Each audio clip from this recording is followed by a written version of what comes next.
Hey guys, and welcome back to my YouTube channel. Today I'm talking all about beating the bloat. Now, if you follow me for a while, you know that I am so passionate about helping people with IBS, beating the bloat, anything related to digestion, I'm all about. Now, I've got some really great tips for you, and these are things that are going to just eradicate your bloat and also help heal your digestive system. So my first tip is to eat mindfully. Now, I feel like this is one of those tips where people go, and then they just don't do it. Because I feel like we're always looking for like that magic pill or that magic diet that's going to cure things for us. But I don't really think it works that way. Now, mindful eating is really difficult to do because we're all so busy. We're busy working, we're busy tweeting, we're busy Instagramming, we're busy watching videos, and often we don't take that time just to concentrate on our food because sometimes it can feel a bit boring. It can feel strange that we're only doing one thing at a time. But it is so important. Digestion starts in the mind. You've got to really think about your food. You've got to look at it. You've got to smell it. That's going to help bring on all these digestive enzymes. It's going to help your mouth start to salivate. You know when you smell something really good in your mouth, like, that's helping the digestive system. Really take that time to chew your food. Be really mindful with your food. Look at your food and be like, this is pretty damn cool. Be grateful. And I know this is easier said than done because often we're eating on the go, we're really busy, but if you can just look at your day and say, I'm going to carve out 10 minutes for breakfast, 10 minutes for lunch and 10 minutes for dinner, and sit down with all those meals and chew your food 5 to 15 times, I know that sounds like quite a lot, you will be so amazed at that change. And that's quite a small thing to make, right? And the great thing about this is we get to practice it every day. Because we eat so often, well, at least I know I do, you know, we get to practice this every single day and we're going to become masters of it. By tomorrow we're going to be like, mindful eating, nailed it. I'm kidding, it is difficult because it's a habit that we have to break. So give it a go. Honestly, I really think this is the most important tip, which is why I put it first. My second tip is to try a mini fast. Now, you might have seen my intermittent fasting video. If not, I will leave it down below. Now, intermittent fasting has been absolutely amazing for my digestive system. It is not about cutting out meals, it's about having a break. So having around a 14 to 16 hour fast between your dinner and your breakfast. So it's kind of just like pushing your breakfast a little bit later. That's how I like to think about it. Now, having this break and this rest allows my digestive system to regenerate. It gives it time where it's just not constantly working hard to kind of break down all my food. You know, think how amazing our body is, that it will turn your chicken sandwich into energy. It will turn it into making hormones. It will turn it into functioning in the way our body does. Like, it's kind of incredible. So we've got to give our digestive system a little bit of love, and that means that we need to give it a break. So I would start off with a 12-hour fast, and then the next day maybe try 13, then 14, and then I like to kind of be around 14 to 16 hours. I don't make it too strict. I think that, you know, life's about being flexible, life's about being happy. So I think that this has made such a huge difference for me. I really have noticed a huge difference. I feel less bloated. I feel like I'm digesting my food better. My stomach isn't sticking out in the way it used to. So I would really recommend giving this a go. My third tip would be to eat fruit before meals and not after. Now, I've always been brought up in a house where I ate fruit for dessert. I don't know about you, my mum is very healthy and she would give me some tangerine, some banana, some nectarine, whatever fruit we had in our fruit basket for dessert. Now, this is a delicious and incredibly healthy dessert. However, fruit is mainly made up of sugars and it digests a lot faster than, say, the protein, fats, carbohydrates that are in your main meal. So it's best to be eating these on an empty stomach or before, or maybe a few hours after your dinner if you still want to have your fruit for dessert. It's going to make your digestive system a lot happier because imagine you've kind of got this solid meal, like your main meal here, and it's just slowly digesting, you're absorbing all the food, and then you put this fruit on top and it's fast and it's moving around and it wants to digest, and basically that really disrupts this. It often causes a lot of bloating and gas because Fruit is high in fructose. So this has been a really revolutionary tip for me. It is something that is very strange because fruit for dessert was definitely something I always had. But give it a go. Make sure you keep it a few hours after your dinner or before as a snack. My fourth tip is to try and reduce stress. Now this is a tricky one because stress is something that we all inevitably have, but it's about the way you manage it. So everyone gets stressed by different things. It might be from their commute, it might be from their partner, it might be from the stress that they put on themselves.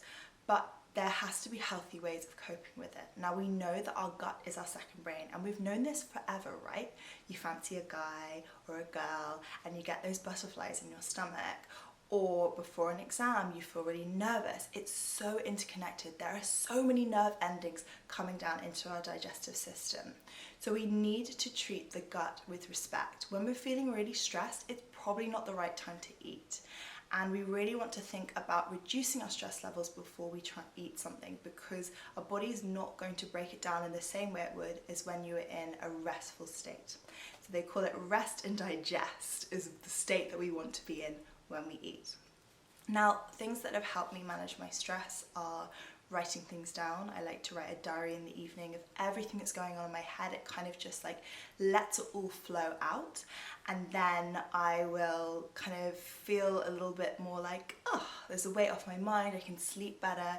Sleep is really good for helping with stress. Talking about what's going on for you. There's obviously methods like meditation. I've got my Meditate with Madeleine pack, which I'll put down below for you guys. That is an audio guide of meditations that you can plug in when you're feeling a bit anxious or nervous, or you want some confidence or self-love. It's really great for that.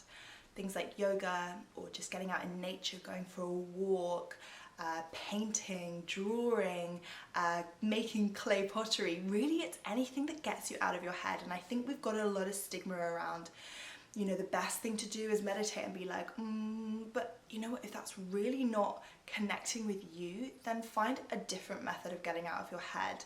I mean, I wouldn't say maybe alcohol, even though I know it takes you out of your head. It's probably not the best method long term, here and there, of course. But I think that you want to try and find something that works for you. We're all bio-individual, and I think that that's really special, but also something that we have to go on our own journeys to figure it all out. So my fifth tip is to be your own detective. Now, we all get bloated by different things. So some of us it's dairy, some of us it's gluten, some of us it's onions and garlic. But we're not all the same. So I think it's about thinking about your food every day. Maybe write a food diary. Be like, you know what, today I felt really bloated. Was it because I was eating loads of onion? Was it because, you know what, I ate it really quickly, and maybe I wasn't very mindful? But sometimes it's good to do a little assessment of what's going on for you and be your own detective. My sixth tip is to get tested. Now, IBS is a syndrome, it's not a disease, but it can be quite closely related to other diseases like IBD. So it's really good if you're really suffering with something to get tested, to go see a doctor. And I think that sometimes people have IBS symptoms and they don't realize that it's a little bit more serious. So if you are feeling in a lot of pain, I would really recommend that you go and get tested. So my seventh tip is to try the FODMAP diet. Now, this is a diet that has been invented by Monash University in Melbourne, Australia, and it is the only diet really at the moment that is proving incredible results with IBS. Now, it's quite a complicated diet in the sense that it eliminates a lot of food, and I wouldn't say it's a long-term solution. It is very much a protocol for 8 to 12 weeks. So you are eliminating specific sugars in your diet.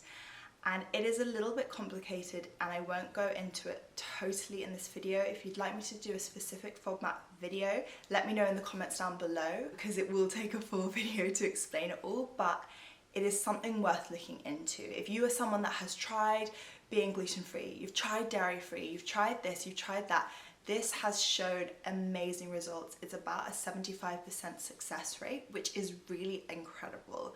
So I would really have a look into it. I'll leave some book links down below of recipes that I really like. It's probably best to work with a practitioner on this, such as a nutritionist or a dietitian, because they are really good at helping you on your journey with this, because it is, you know, a protocol. You only do it for a specific amount of time and then you add foods back in, because we never want to be on a very limited diet, because it can often cause more food allergies if you're eating the same thing over and over and over and over again. My last and final tip for you is to do some stomach massage. Now, this has been something that is things I've sort of heard from other people, and I've been like, maybe I see how it goes, but it is really beautiful. If you are in one of those moments where you're like, oh, my stomach, I'm in so much pain, I feel really sore, sometimes just rubbing your hands with a little bit of lovely oil, it could be argan oil, it could be almond oil, coconut oil, olive oil, whatever you've got around, and just giving your stomach a massage in the clockwise direction. So you're starting at the top, moving to the left, and then all the way down, and then coming all the way up again. I'm kind of doing it down below, but you can't see my tummy. But this is really beautiful at relieving gas. So you want to do it quite softly, and then if you feel more comfortable, you can go a little bit harder, and you want to do this for a couple of minutes. Another really nice position is to squat as well. That's really good for relieving gas. But anything like twisting, massaging, squatting, this is really beautiful at just kind of eliminating the gas, because quite often that's what's causing the tension, and the problem is sort of trapped wind in there, and we want to get it out, guys. Come on, we don't want it stuck in there. So those are my 8 tips for beating the bloat. I hope you enjoyed this video. Give it a big thumbs up. Don't forget to subscribe, and I'll see you next time. Bye bye.